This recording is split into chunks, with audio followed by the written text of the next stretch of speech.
Ladies and gentlemen, welcome to Opinion Machine, the show where we talk about all things gaming. My name is Killjoy, and today we're going to be taking a look and talking about a game called Pentiment.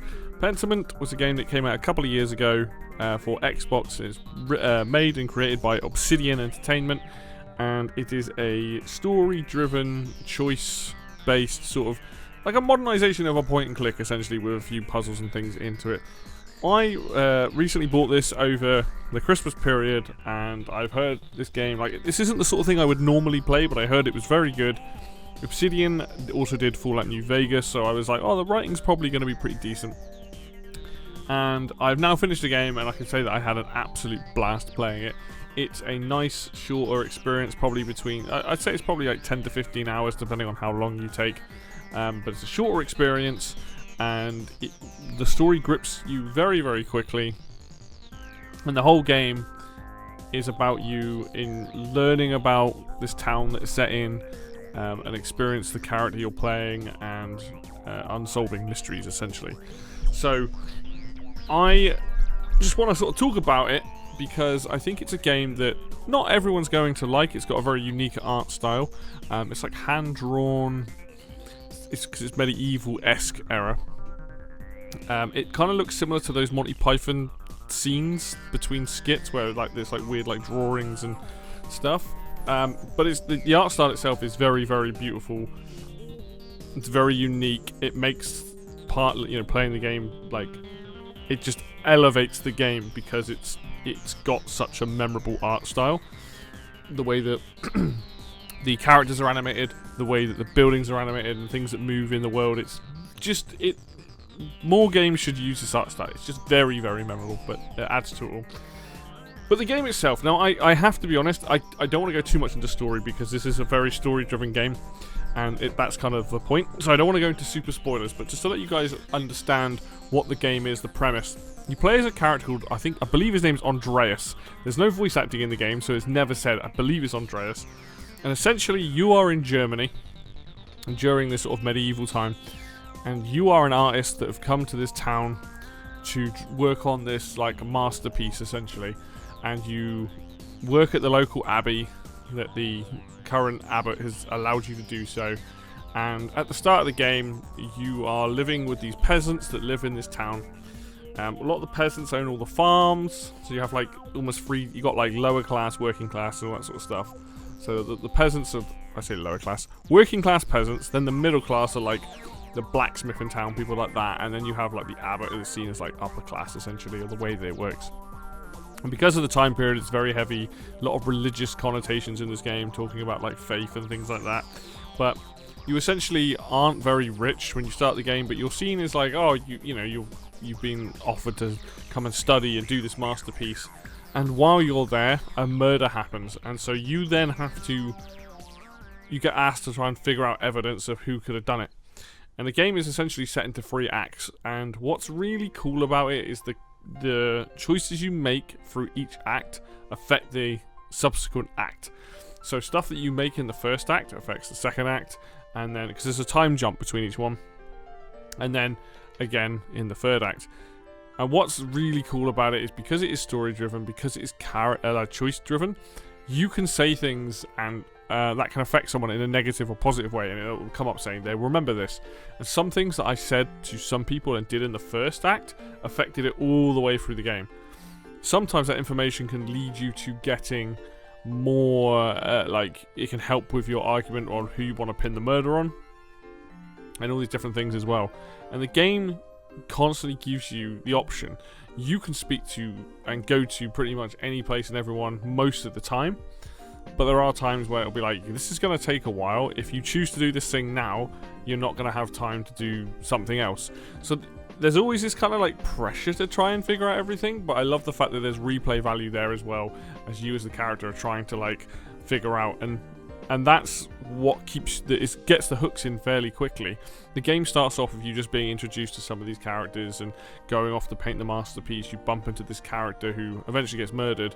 It's only like maybe 2 hours into the game, or even the first hour into the game, depending on how you're playing, that you suddenly have all this weight on your shoulders to deal with it. But that's what makes this game so special, is the fact that it sets up the lore of the town. You can learn loads about each of the individual characters. There's big long dialogues that you can have. You sit down to have food with people and they'll discuss goings on in the town. You get the opportunity to speak to different people at different times. At one point you might be like, I need to go and speak to the miller. At one point I might need to go speak to the blacksmith or the baker or some of the peasants that run the farms. And you see these characters grow and change throughout the game, and depending on your actions can affect them and all that. So it's like it just has all the right sort of hooks to keep the story going along at a nice pace, really, because you know that depending on who you talk to and depending on which way they sway or how you treat somebody or how you respond or how they respond, it can have a massive impact on what information you'll find out later, what information you'll find out then.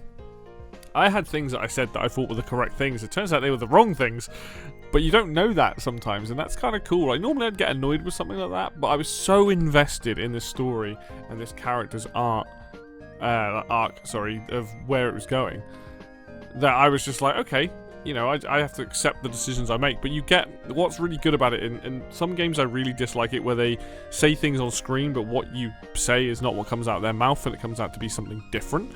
This gives you the exact, it's like, here's your 4 options. If you have a background, because you can pick background stuff, if you've got background knowledge, you can say something far more specific. And someone might appreciate that, they might not. But it gives you, like I said, that replay value, because next time you're like, well, I'm going to take a different background, I'm going to have different knowledges. Maybe I can get to unlocking certain dialogue and unlocking certain ways and changing people's minds and things. And I just love how it all comes together.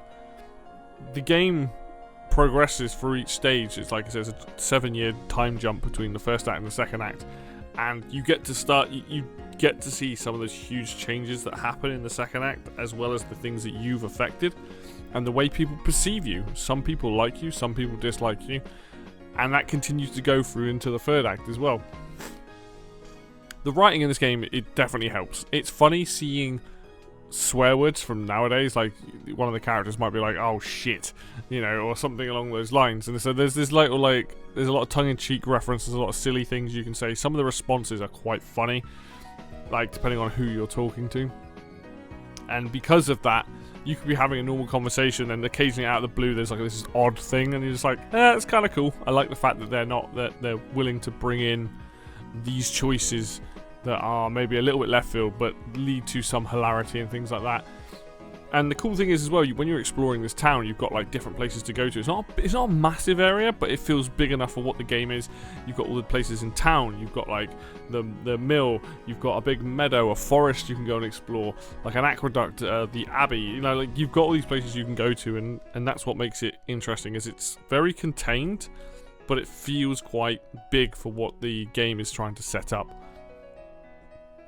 It's hard to talk about this game without going into spoiler territory beyond a lot of the things I've said.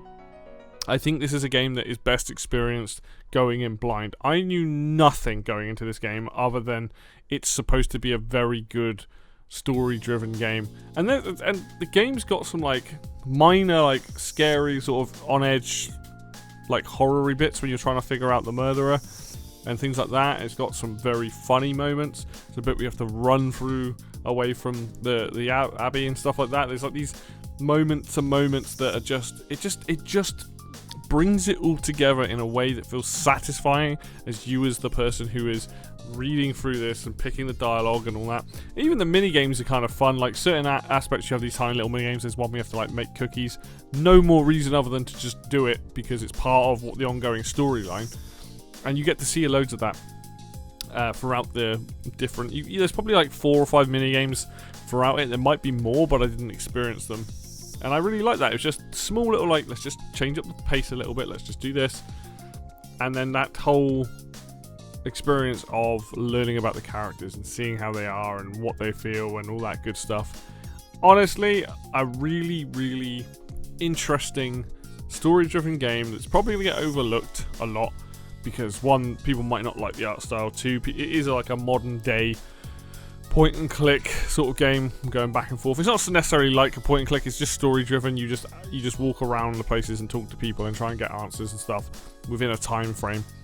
but it just works so well. And in a day and age where a lot of games are so big, you know, having something, a smaller experience, a 10 to 15 hour experience, that's quite pleasant. I'm not sure on the exact time of how long it took me, but it feels like it's about a 10-hour experience, which is just the sort of perfect length for telling a story about this medieval town in Germany and the goings on with like the religion and the faith of the town and all this other stuff. It's just, I feel like you can learn something from playing this game as well. It's just really fascinating. It's really interesting, and ultimately I had a great time playing it. So if I think it's on most things now. I think it's on multi-plat. I know it's on Xbox. I know it's on Switch. It's probably on PlayStation now.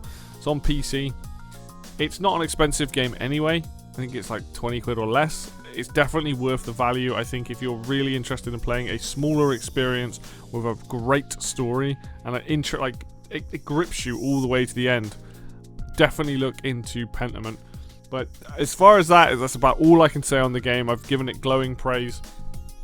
I don't want to spoil the story for anybody. It is fun. I really enjoyed it. It's not for everybody, but anyone who is looking for that kind of game, I think you will have a good time with it. So that's going to do it for me today. Thank you very much for watching this video as always.